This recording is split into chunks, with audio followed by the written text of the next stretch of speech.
Tenho participado de muitos eventos e o que me chama a atenção em muitos deles é quando se cria uma tabela onde ela difere questões ambientais das questões sociais. E aí eu pego o gancho da sua pergunta, porque me causa assim um espanto, né? Eu tive em 2 eventos agora voltados para CEOs de fundos de investimento e eles falam assim, o ambiental é uma preocupação que está lá em cima nas empresas e o social está aqui embaixo. Eles não estão entendendo ainda que as duas coisas significam o mesmo ponto, né? Então eles estão preocupados com e é legítimo isso, entenda, não estou falando que não é, né, o gás de efeito estufa, né, emissão de carbono, mas o que eu tô falando é que se você não tem isso aqui adequado a isso aqui, as coisas nunca vão funcionar. Mas daí a forma dela entregar.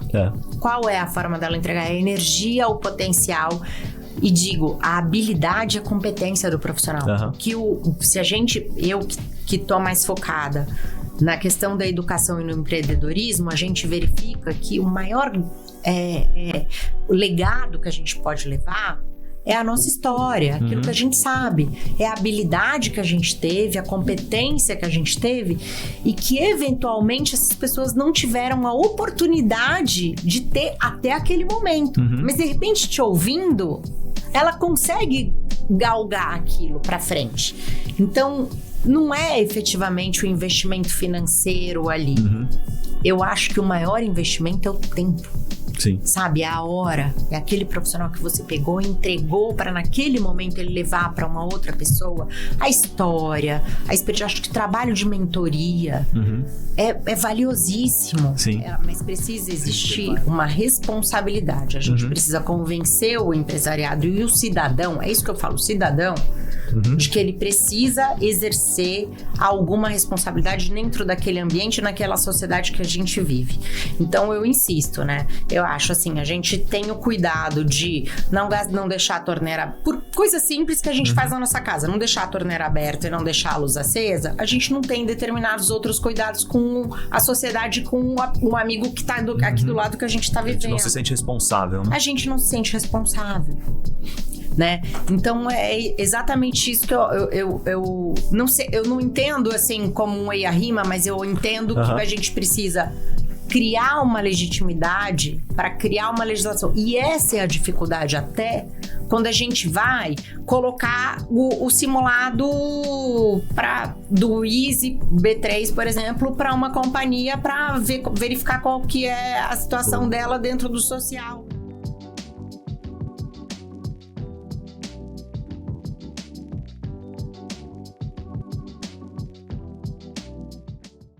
Olá, muito bom ter você de volta aqui no podcast da ESG Land, o futuro do planeta em nós. Eu sou Danilo Maeda, apresentador do podcast. Estou aqui hoje com uma convidada super especial, vou dar a chance dela se apresentar daqui a pouquinho, mas vou contar para vocês aqui, fazer minha autodescrição antes de falar sobre a convidada do dia.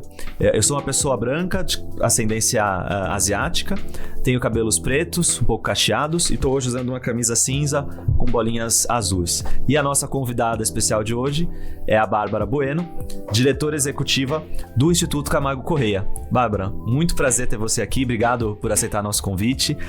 Queria que você contasse um pouquinho, né, sobre a atuação do Instituto Camargo Corrêa, o que está direcionando o trabalho de vocês do ponto de vista do impacto socioambiental e contar um pouquinho de você também aqui nessa primeira rodada, depois a gente vai aprofundando a conversa. Bom, gente, boa tarde. Eu é que agradeço de ter essa oportunidade de falar aqui. Tô emocionada até de poder compartilhar um pouquinho da história do Instituto, da minha história, da história da nossa equipe. Seguindo a sua premissa, então eu sou uma mulher branca, de cabelos originalmente castanhos, hoje loiros. Depois dos brancos, toda mulher começa a ficar com cabelo loiro. E estou vestida de azul royal, azul bique, alguma coisa assim. Bom, eu sou formada em Direito, né? Trabalhei na área jurídica por muitos anos. Fiz uma transição de carreira 3 anos atrás Eu tenho 24 anos de profissão, então estou aqui aprendendo na área do ESG e em tão pouco tempo também compartilhando experiências significativas e importantes que eu aprendi com a minha equipe e com a história do próprio Instituto.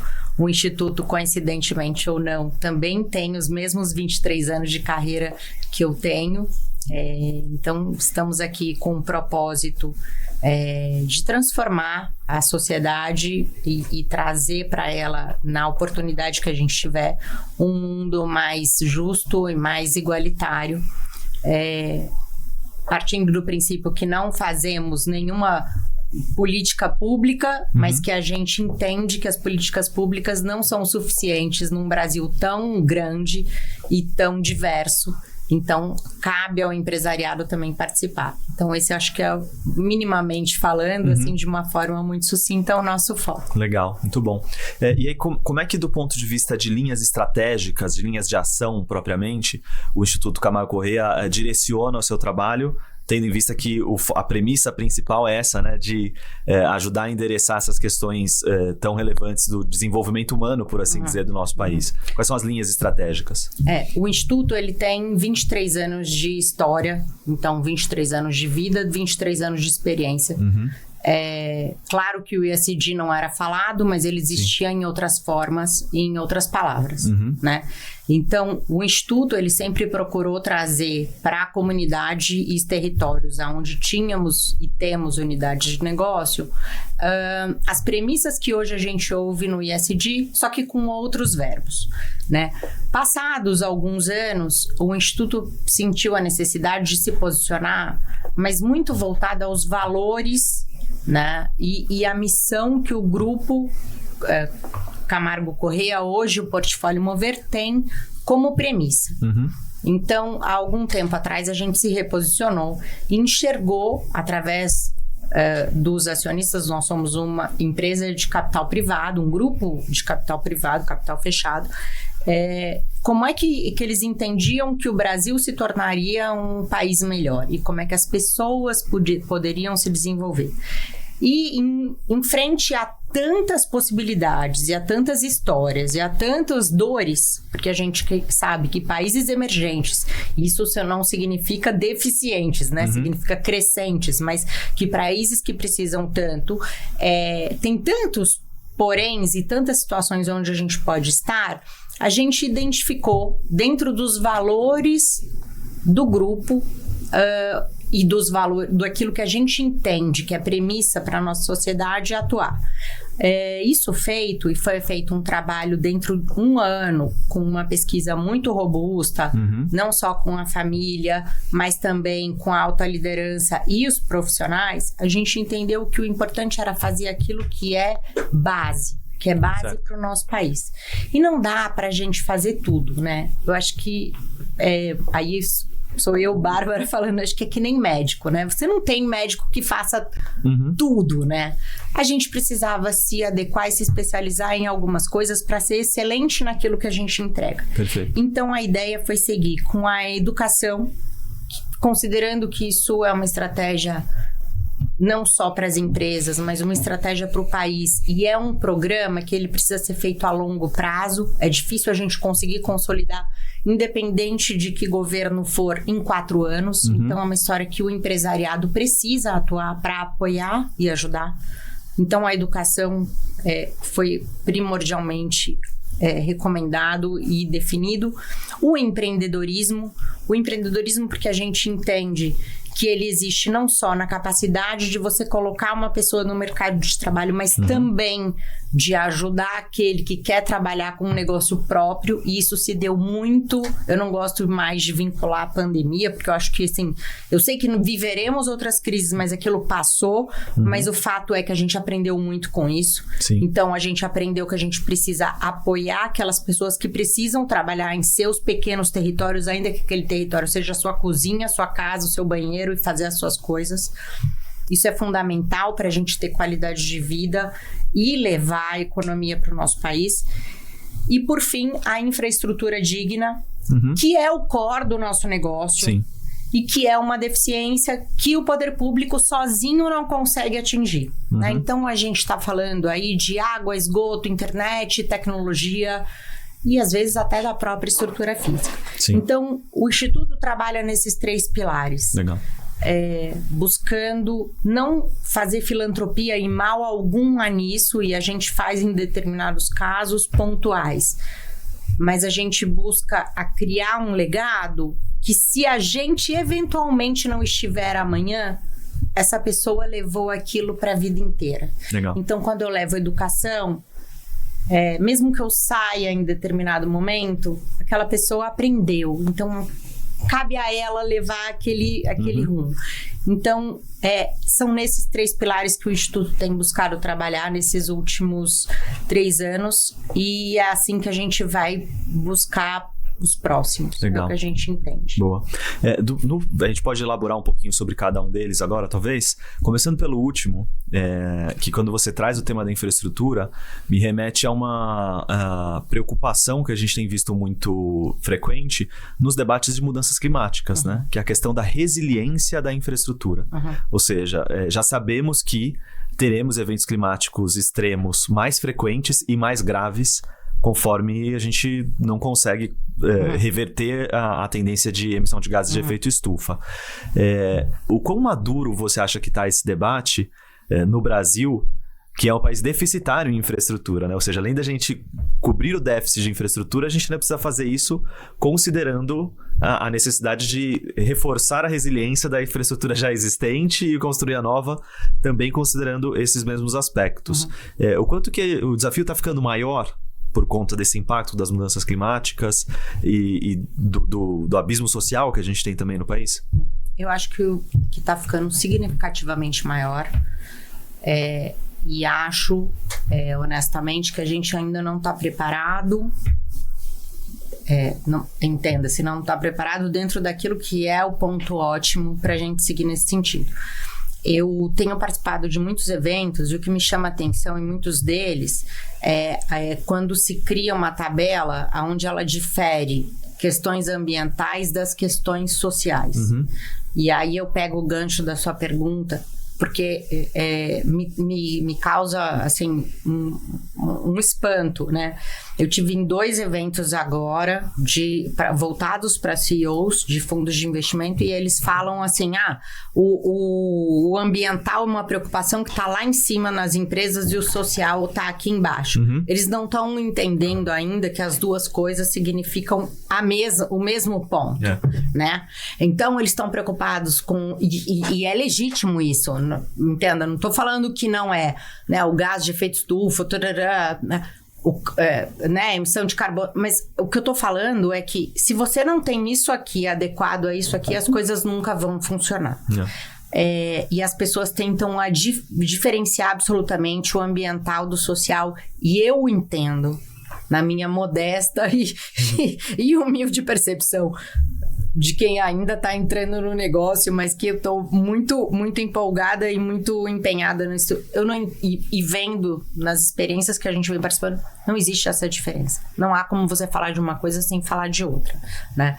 O que eu acho é que o Brasil buscou, e não estou falando que isso é um erro, mas eu acho que o Brasil buscou legitimar, e eu que venho do mundo do direito como advogada até 3 anos atrás, a buscar legitimar marcos e obrigações do ponto de vista ambiental. Certo. E nós não temos esses mesmos marcos e obrigações do ponto de vista social. O que significa que o empresariado e a população civil não se entende na responsabilidade de fazer determinadas ações. Já no ambiental, a gente sabe. Os nossos filhos sabem que eles não podem jogar o papel na rua. Mas eles não têm como obrigação, exceto se a gente não criar dentro das nossas casas, nas nossas famílias, você tem que ajudar o próximo. Não existe isso. Né? E eu não estou falando aqui de abraçar a árvore, nem criar um mundo, porque a gente sabe que os desafios existem. Mas a gente não tem uma legitimação Igual tem o EIA-RIMA para instalar uma operação do ponto de vista do impacto ambiental. Exato. Eu que venho do mundo do direito, né? E que sou uma especialista na área de energia, a gente sabe que o sucesso do empreendedorismo, do projeto de energia é justamente você fazer o estudo anterior. Poxa, você não vê isso no social. E foi o desafio que eu trouxe para o Instituto quando eu entrei aqui. Então, eu acho que assim, a gente tem realmente um distanciamento muito significativo e a gente tem um caminho muito grande a galgar, porque mas de certo modo, eu entendo que quem está no terceiro setor, e eu me coloco nessa responsabilidade.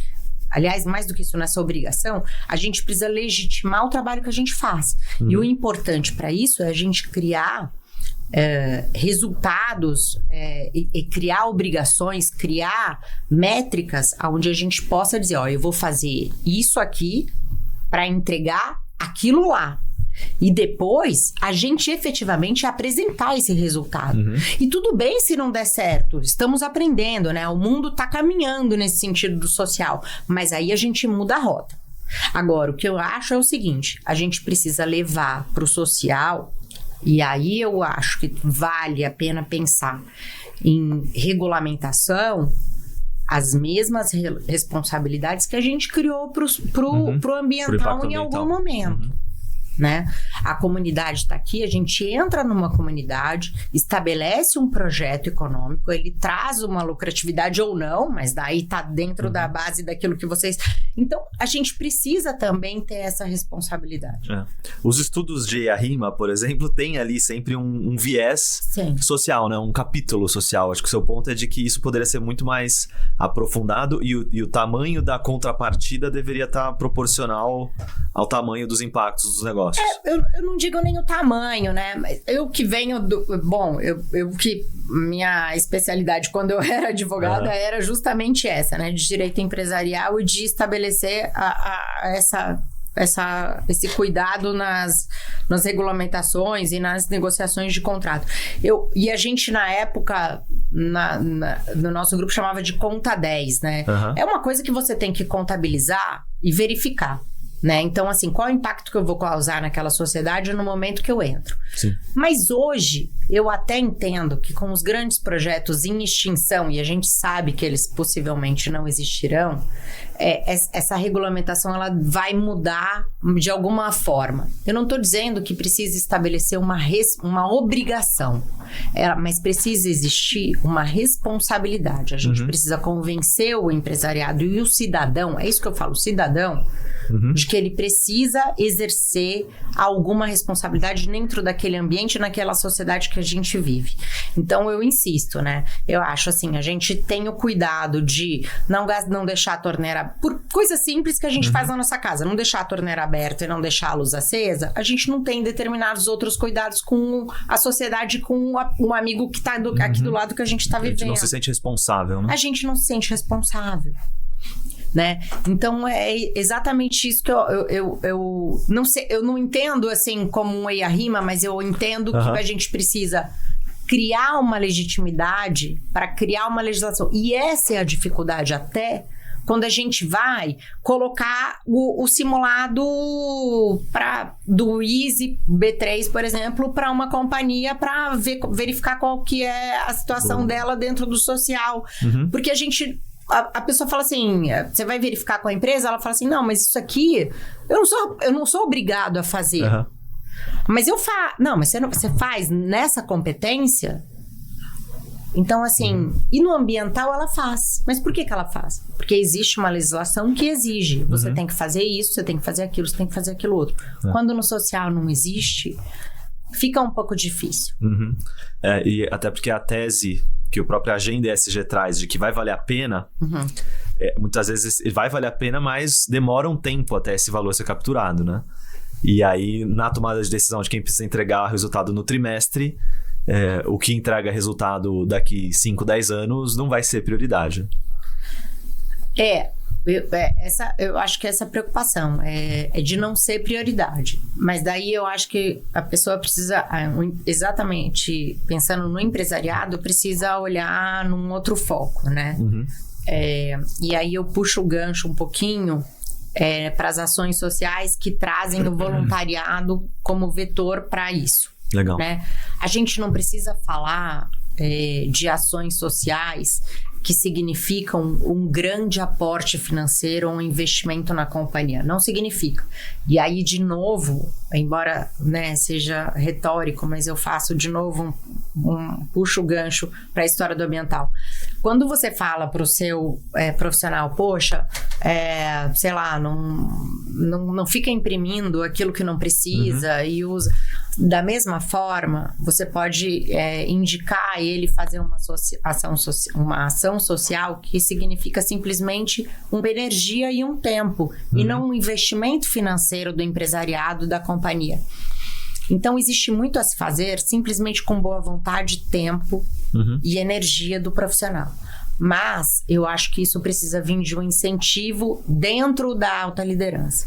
Nesse sentido, eu acho que a gente pode se observar várias situações dentro de uma companhia que você pode, né, ajustar dentro daquilo que cabe dentro dela. Você não precisa fazer grandes projetos, mas você consegue incentivar e encaixar dentro da agenda ESG, encaixar dentro, inclusive, do simulado, que tem exatamente várias situações que você pode colocar ali e melhorar o ambiente de trabalho e o engajamento do profissional, porque quando ele traz o valor dele para dentro da companhia, eu acho que isso é muito significativo, né? Eu acho que eu tenho um valor, você tem o seu, e não necessariamente ele é o mesmo. E eu vou fazer isso no sábado e no domingo, e no final de semana, e nas férias, e no feriado. Se a minha empresa não me der essa oportunidade, eu vou fazer de qualquer forma. Agora, se ela me der essa oportunidade, me der apoio, me der respaldo, poxa... O engajamento vai ficar muito maior, né? O engajamento muito maior... E eu consigo levar isso para muito mais gente, porque a força da empresa é muito maior do que eu isoladamente fazendo. E é curioso, né? De uma forma idealizada, você está falando, é aquela coisa de mudar o mundo um cantinho por vez, né? É um pouco idealista falar isso, mas é um pouco essa lógica, né? E falando do voluntariado mesmo, né? Como uma estratégia de impacto social... que parece estar um pouco fora de moda, né? Falo até um pouco mais baixo isso, porque quando a gente conversa muito com o pessoal nas empresas sobre impacto social e tudo mais, a gente ouve muito escala, impacto, transformação, né? Vamos fazer um negócio ali de vanguarda, vamos transformar e tal. E voluntariado é uma coisa que já está aí há um bom tempo, mas que continua funcionando muito bem, né? Talvez a gente precise falar mais sobre o quanto funciona para as organizações, para os beneficiários diretos das ações de voluntariado, e traz um benefício já imediato para a própria organização, para a empresa que está realizando aquele programa, né? Acho que esse é um bom exemplo de como se engajar em termos de responsabilidade social corporativa devolve para o negócio, porque é notório como as pessoas que participam de programas de voluntariado empresarial voltam para dentro do escritório, para dentro da fábrica, para dentro do ambiente de trabalho, mais motivadas, mais engajadas, mais produtivas, mais, né, a fim de compartilhar ideias, de fazer aquele ambiente florescer cada vez mais.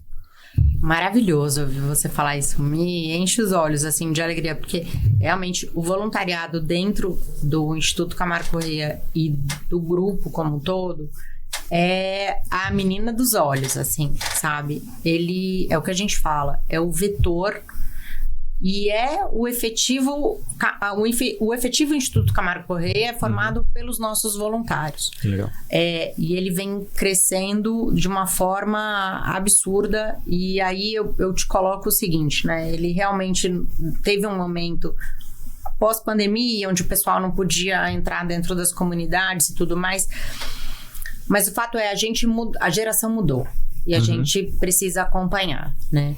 E eu mesma, quando eu estava trabalhando no jurídico, eu tinha os meus programas de voluntariado que eu fazia aos finais de semana. Né? Eu fazia em hospital, fazia outras coisas em outros lugares. E fazia uma outra coisa ali dentro daquilo que aparecia no meio do caminho.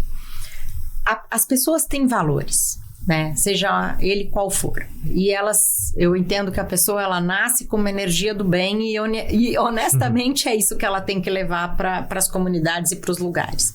E ela vai fazer Se você oferecer ou não. Se você não oferecer, ela vai buscar aquilo que ela encontra pela frente e aquilo que lhe dá valor e que lhe brilha os olhos.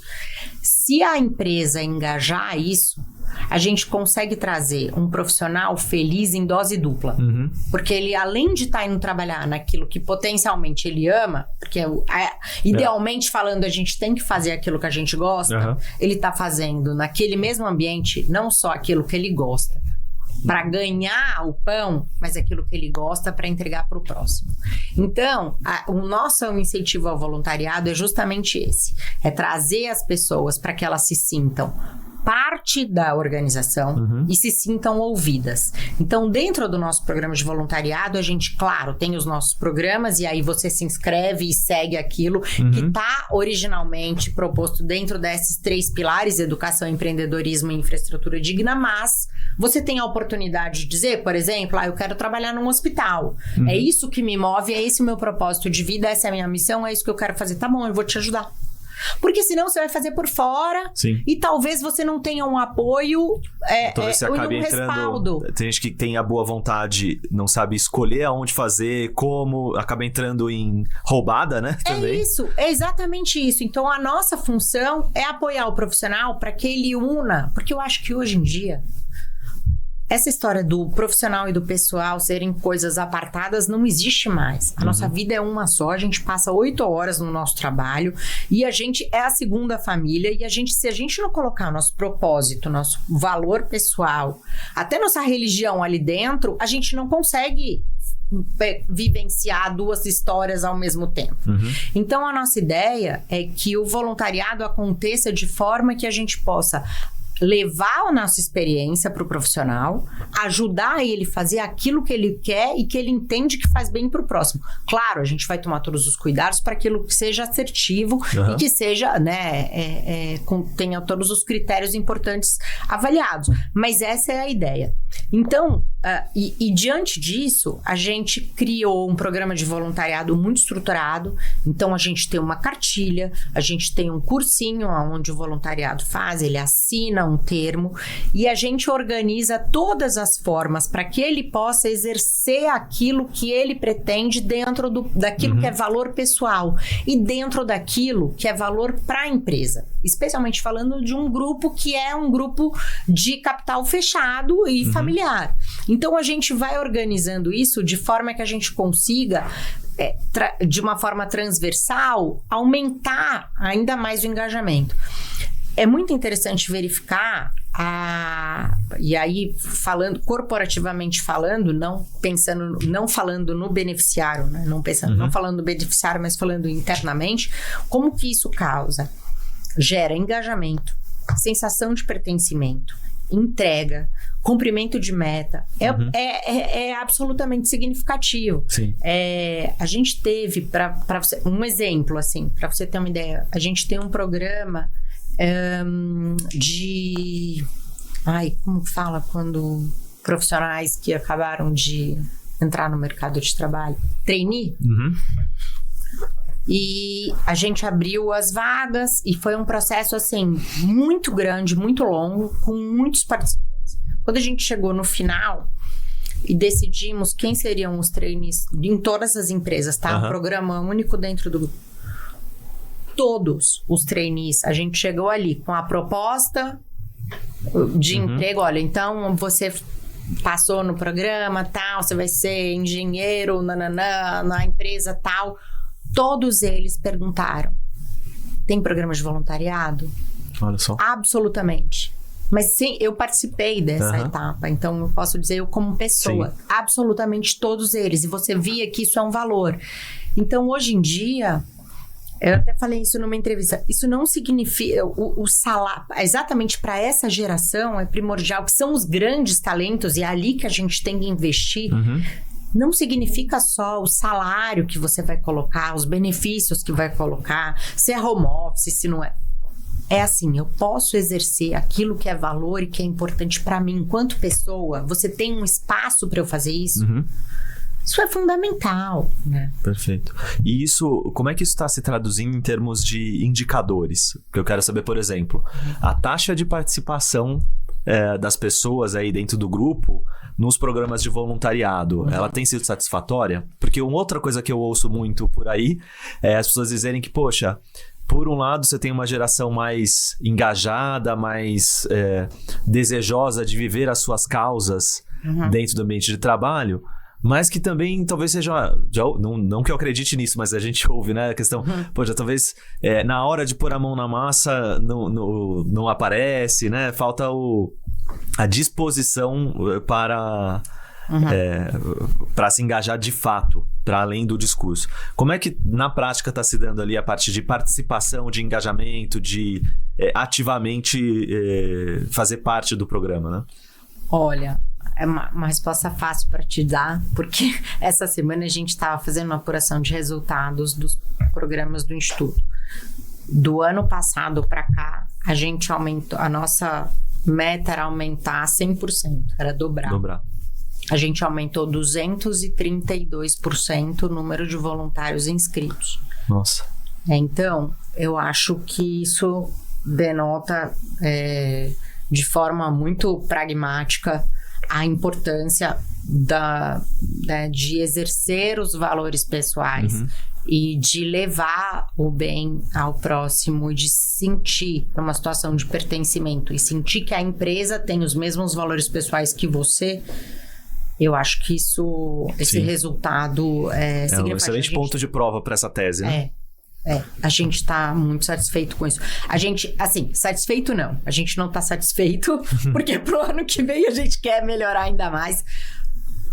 Mas eu tô muito entusiasmada, assim. Eu não esperava, eu honestamente não esperava esse resultado. Eu acho que essa nova geração que está entrando agora pro mercado de trabalho, ela vem com uma sede do pessoal muito grande. E ela vem com uma consciência, eu como mãe de 2 filhos, um pré-adolescente, enfim, eu vejo a gana que essas crianças têm, a responsabilidade que eles têm. Então eu acho que é um caminho a ser estudado realmente e a levar com carinho e com bastante percepção e cuidado. Legal. E acho que é bacana a gente estar elaborando tanto sobre voluntariado, por conta dos bons resultados que vocês estão conseguindo produzir, mas também por ser uma estratégia que, às vezes, quem está nos ouvindo aqui, que é de empresas menores, né? Às vezes tem um empreendedor, uma empreendedora ali que tem uma empresa de 10, 15 funcionários e que pode... Isso é uma estratégia acessível para basicamente qualquer organização, né? O voluntariado, eu acho que é importante falar que ele não significa efetivamente investimento. Não são sinônimos, né? São palavras... Investimento no sentido de gasto financeiro. Investimento no sentido de gasto financeiro. Não necessariamente você precisa fazer um gasto financeiro expressivo para um bom voluntariado. Eu acho que o mais importante é você entender, e aí até para quem vem, né, das startups e das empresas menores, eu acho que é muito importante ter o conhecimento do valor e da missão. Eu acho que isso é muito importante, aonde que você quer chegar, né?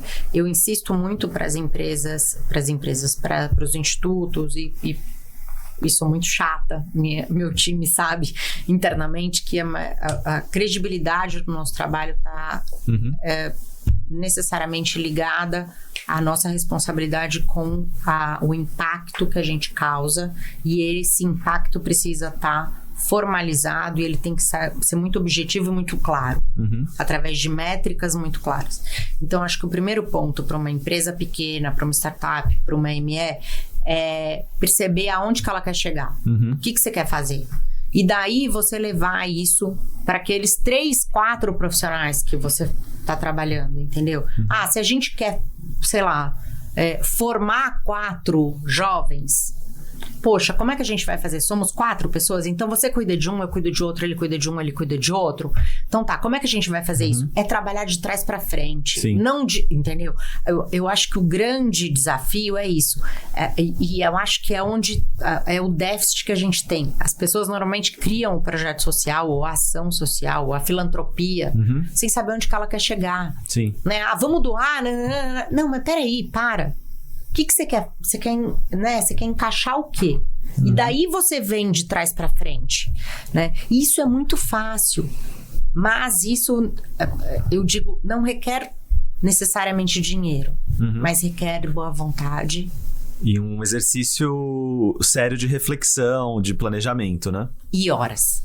Horas, porque assim, a gente já trabalha 8 horas por dia.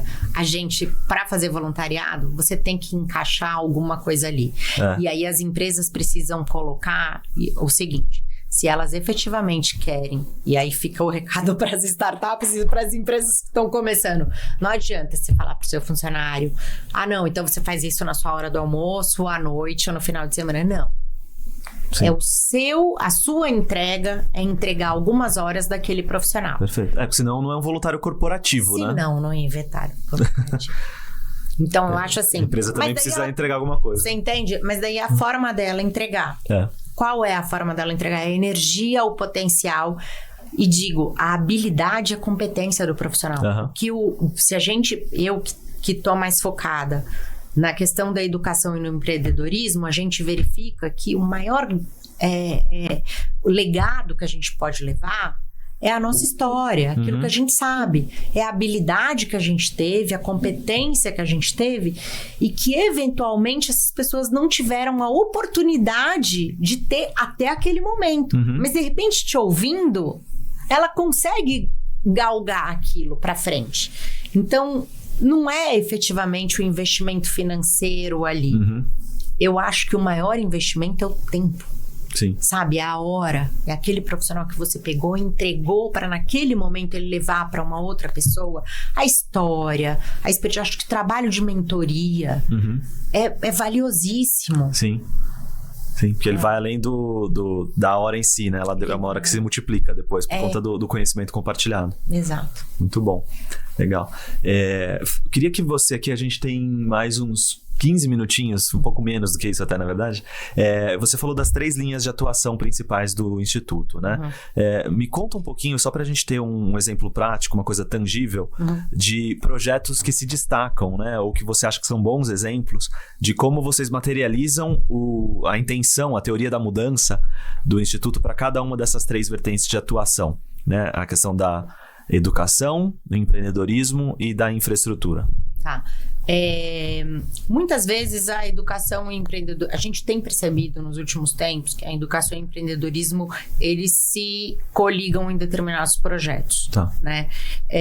Então a gente tem alguns projetos que são não que os outros não sejam, mas assim, significativos pra gente. Então, por exemplo, tem um projeto que chama Impacto ICC, que é um projeto que aconteceu na Bahia.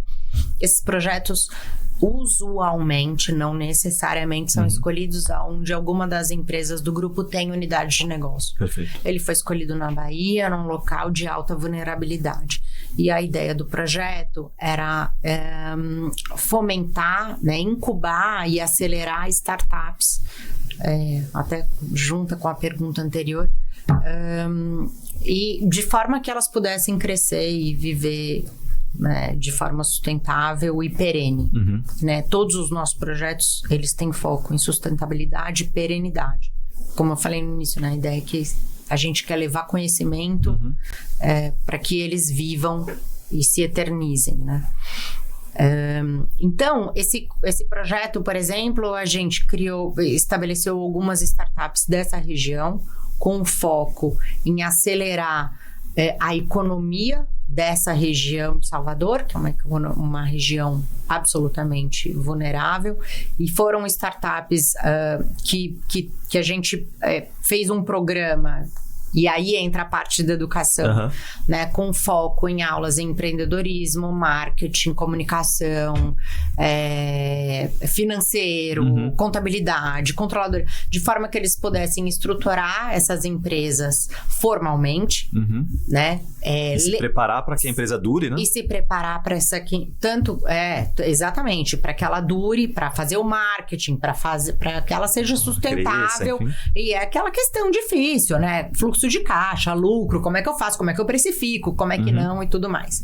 Então, foi um projeto muito longo, muito extenso. Ele se encerrou com pitches, então, assim, foi um negócio muito legal. Uma delas que é a Wakanda, esteve no Shark Tank, que é um programa bacana tal, e tudo mais. E a gente fez justamente esse processo. E hoje a gente continua fazendo uma curadoria cuidando dessas startups e uma mentoria ao momento que elas precisam de algum acerto e uma mudança de curva ali na trajetória. Então, esse acho que é um ótimo exemplo. E são empreendedores locais da comunidade. Empreendedores locais. A gente tem o Arandela, que é um grupo muito legal, que cuida de parte de arquitetura, e, enfim, tem um monte de... né, várias empresas locais, inclusive, de forma a fomentar aquele território. Então, esse projeto ele une a parte de educação e a parte de empreendedorismo. E é bacana que ao fomentar essas empresas que nascem na localidade, você fomenta o desenvolvimento socioeconômico da comunidade, né? Que aquela empresa prospera, começa a ter mais recursos circulando naquele local. Isso ajuda até a empresa que está do lado, que nem participou do programa, que passa a ter mais vida, né? A escolha é essa, né? A gente tem uma metodologia de diagnóstico super importante dentro do Instituto, que a gente faz uma análise com os índices do território local. De forma que, assim, a gente não faz aquilo que a gente quer. Então, assim, eu não falo ali, vou naquele espaço ali fazer um programa de empreendedorismo. Não é isso que eu faço. Eu vou ali e tiro uma fotografia daquele local para eu saber o que aquele pessoal precisa. Então, se você está falando de um local onde as mulheres são as mantenedoras financeiras da família, certamente vai ser um programa voltado para o empreendedorismo feminino. Se você está falando num outro, então, entendeu? E ali a questão é que a gente estava falando de um local de alta vulnerabilidade, de grande violência e de onde a comunidade não conseguia trabalhar. Sim. Então, essa foi uma escolha. Fomentar o empreendedorismo, né? Como uma alternativa. Como uma alternativa.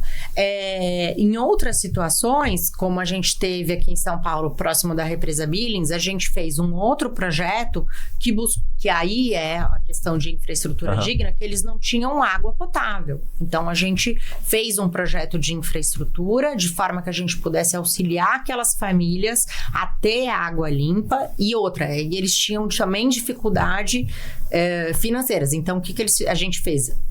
Ensinou a fazer as hortas verticais, junto com essa tecnologia que a gente fez, junto com a Unesp, que trouxe uma tecnologia de horta vertical para que a gente pudesse auxiliar aquele território. Então, o nosso foco é, assim, atender dentro desses 3 pilares, mas não aquilo que a gente quer, aquilo que a comunidade exige. O nosso principal lema é a oitiva, a escuta honesta da comunidade, né? Claro, a gente sempre olhando e cuidando para que aquilo seja legítimo e honesto, mas dentro daquela realidade que a comunidade precisa. Legal. Muito bom você ter tocado nesse ponto, porque eu estava agora dando essa pergunta, que talvez seja a mais importante, ou ela não pode deixar de ser feita, né, quando a gente fala de impacto social, que é a devolutiva das comunidades para vocês, né? Nesses 3 anos que você está à frente do Instituto, como é que tem sido esse processo de engajamento e de resposta das pessoas que estão lá na ponta e que muitas vezes são vistas como um agente passivo, né? Então, quem é beneficiário de um programa de impacto social só tem que agradecer porque alguém um dia olhou para ele e resolveu atender de alguma forma. Mas não é assim, né? As pessoas têm vivências, opiniões, desejos, intenções e gostariam de serem respeitadas e ouvidas, né? Com certeza, pela sua última resposta, vocês estão lá ouvindo essas pessoas. E que tipo de coisa você tem ouvido nesses 3 anos? Não é passivo, não só é ativo, como eles também, coitados, têm uma responsabilidade grande. Porque o que acontece é o seguinte, a gente tem uma avaliação de impacto absolutamente robusta. Então, a questão é assim, a partir do momento que a gente leva uma oportunidade de beneficiar a comunidade dentro, claro, daquilo que a gente acredita, mas ouvindo aquilo que a comunidade precisa, o nosso programa de avaliação de impacto, ele tende a fazer uma pesquisa de 2 a 5 anos pós-programa, né?